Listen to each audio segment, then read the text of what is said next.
Jerome Powell, the Fed chairman, we all know him at this point, one of the possibly most hated people in the country right now by a lot of folks. He came out during a Senate hearing earlier in the week and got lambasted by both sides of the aisle. Elizabeth Warren, the senator from Georgia, Senator Warnock, came out and questioned his policies aggressively about how he's driving unemployment. What about the people that can't afford things? And I've never seen something like this. Usually it's one side supports, the other doesn't. This is a two-pronged attack, and he sat up there for 3 hours and got crushed. And then the markets reacted, right? We saw the Dow Jones dropped. We saw rates come up. And a lot of people would say that Chairman Powell undid a lot of the positive momentum we had about the economy in those comments leading up to the March Fed Reserve meeting. Lisa, tell us more. What do you think? The sentiment on Wall Street was really shaky, right? I think that there was a lot of uncertainty coming out about which way it's going to go. I think going into the meeting, everybody was hoping that we were making some positive news with both jobs and inflation. I think really kind of hoping and expecting a softer landing for what was going to shake out. But I think instantaneously the sentiment was that we were going to see a much higher increase in the rates. And I don't think many people were fully prepared for that huge, or maybe not huge, but the strength of the statements. How about that?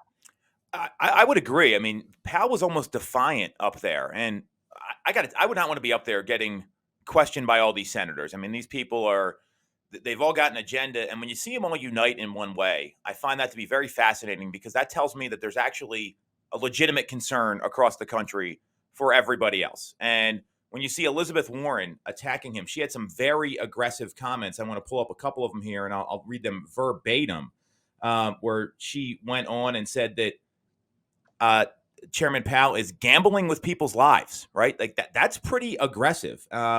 And she went on to say, you cling to the idea that there's only one solution, lay off millions of workers. We need a Fed that will fight for families.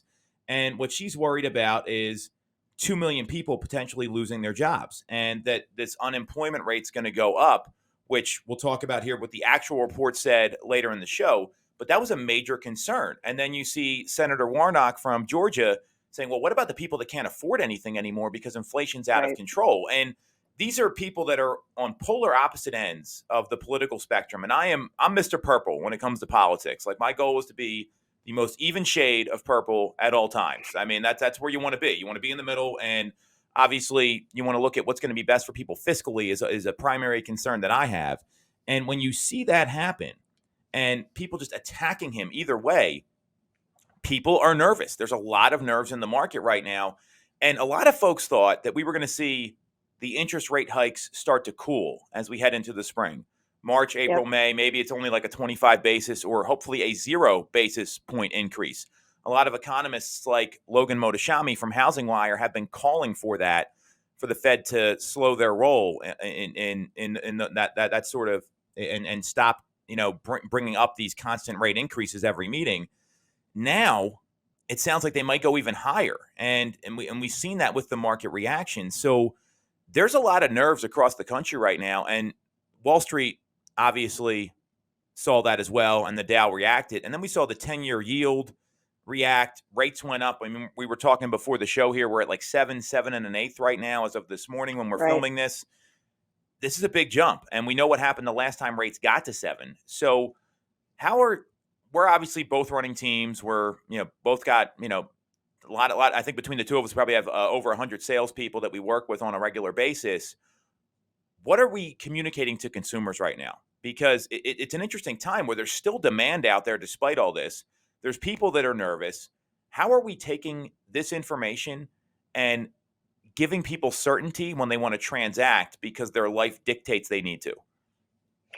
Well, I actually think that this is a great tie-in to one of the other topics that we were going to talk about earlier, which is that despite the fact that rates are as high as they are, right, and despite the fact that the rates are as volatile as they are, the inventory shortage, I think reading some of the stats about where the inventory shortage sits, that shortage is bigger than I anticipated. and it I is think shit too. inventory is taking a shit. So I mean, let's call it Yeah. what it is. So Yeah. go ahead. But so when you understand the the dynamics of what's at play, right? It's not just a high rate market. It's not just a volatile market. There's legitimately a shortage of homes for people who have a basic human need for housing. And when you put all of that at play, I think it's making for a market that I don't think this country has ever seen before. And navigating it, I think, is going to take a little bit of finesse and skill and being able to have conversations.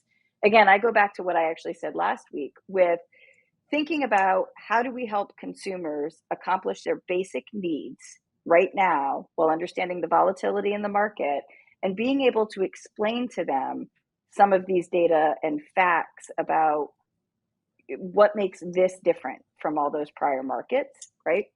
And then also being able to give them the strategies to cope with it and make it work. Because what we all know is it's going to even back out, right? My gut says it doesn't even out this year. My gut actually says it doesn't even out next year, but that it evens out at some point in the next 24 months.